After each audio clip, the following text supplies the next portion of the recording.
Well, joining us now is another longtime friend of this show, the irrepressible Katie Hopkins.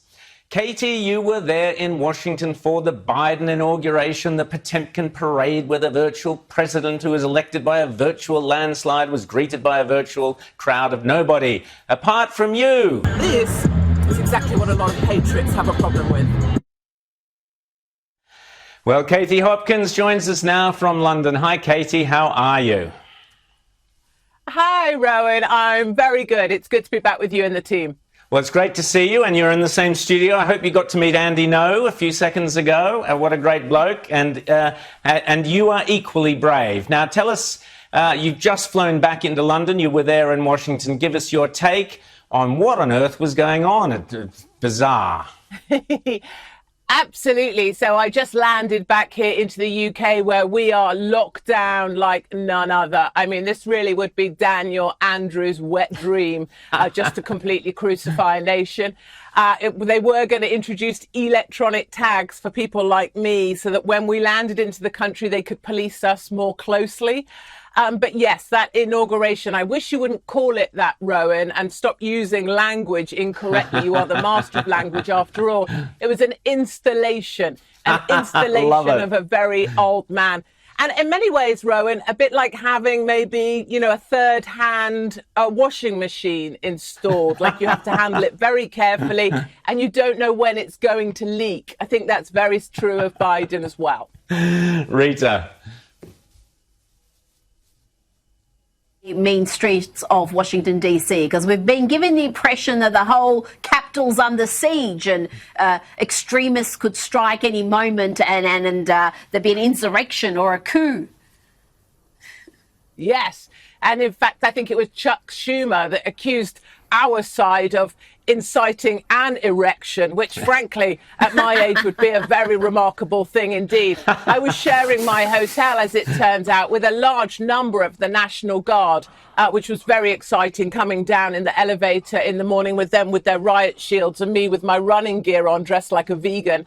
And, I can tell you it was perfectly calm. It was perfectly delightful. And the media did their normal thing of doing every shot in front of military vehicles or men with weapons so that they could make it look frightening. And I spent a lot of time trying to show people, you can see it on my Instagram, actually, they're right outside the Hyatt Hotel. It's perfectly safe here. And I got you guys a present from the mall because, of course, there were no real people there. There were just flags. So, Rita and Rowan, I brought you some home. Well, James, here's a perfect cue for James to ask for his prezi. Now, I've got plenty of flags already, guys, but I want to ask about what's happening over there in London right now, Katie, and tell us about the lockdown. You mentioned this before. What is happening there, and specifically, what is happening with Boris Johnson, and why is he ramping this thing up to 11? Well, it turns out, I said that Boris Johnson was good news, right? I even asked him to marry me last time I saw him, and I totally rescind that offer. It turns out he's nothing more than a potato in a wig. Like, seriously, the potato in a wig has completely crucified my country. It's now, and I'm not joking, I know I'm a woman of humor, it is illegal to leave your home in the UK. I have elderly people telling me they wish they could get COVID so they could end their lives. We just lost a 12-year-old boy this week because he couldn't see a reason to keep on living. And it looks like the potato in a wig wants us locked down till after Easter. Not that anyone's allowed to talk about Easter anymore, of course, in this majority Muslim country. So actually things here are a nightmare.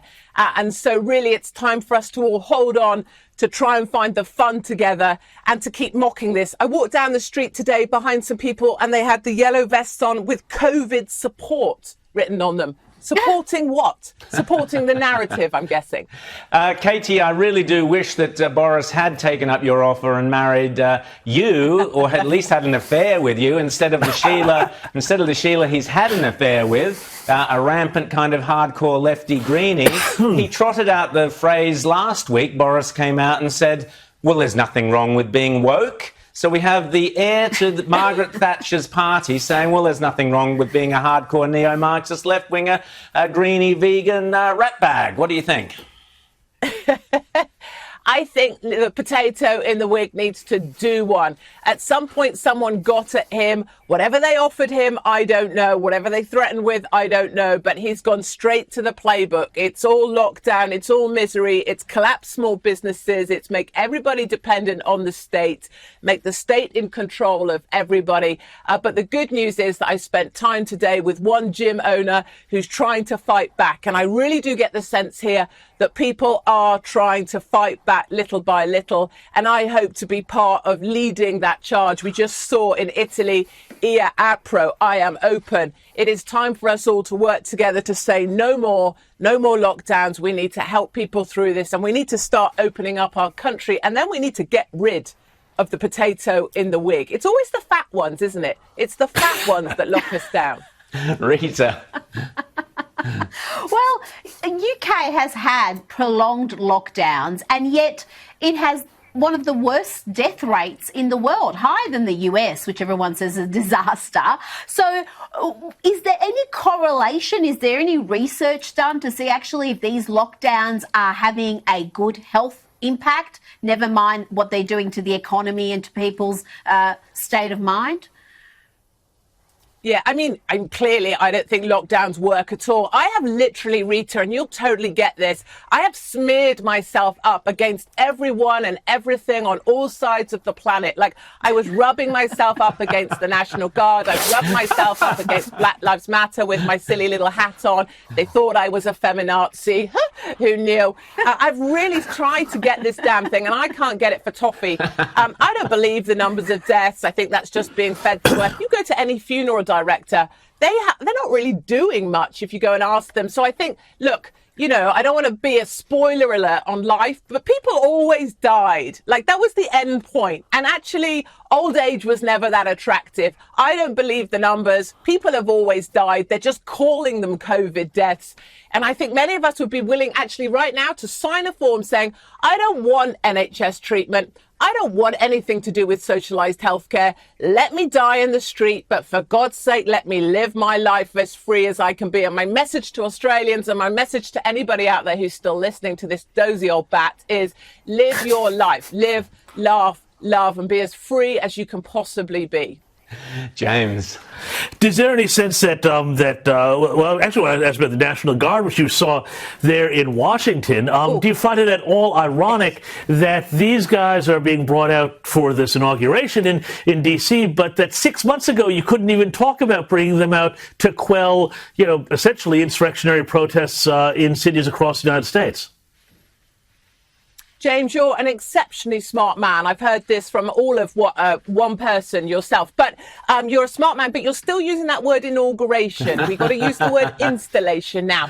I spoke to the National Guard. I mean, they're darlings. Listen, they all have jobs, they have families, they have homes. One of the guys in the elevator that I tried to make a move on, he told me, oh, a week ago I was building a house and now I'm here. Like, they knew, they could see they were being used. It was a horrible use of good people's resources. And I can tell you this as well, you know what? We need each other to feel stuff, right? In order to feel emotion, you need people, you need love and hate and anger and rage and passion. But because DC was empty, apart from me and a couple of lesbians at Black Lives Matter, you couldn't feel anything. There was no feeling. It was numb. It was like having, you know, biblical relations with someone with very small genitalia. You couldn't feel anything. And that's a real problem. We need people to feel things. And I say, bring on the people, especially in my direction. Katie Hopkins, thanks so much for coming back on to Outsiders. You never let us down. Thanks so much, Katie, and thanks for the flags. I will wave you off. And we'll speak to you soon. Thanks so much. We will make America great again.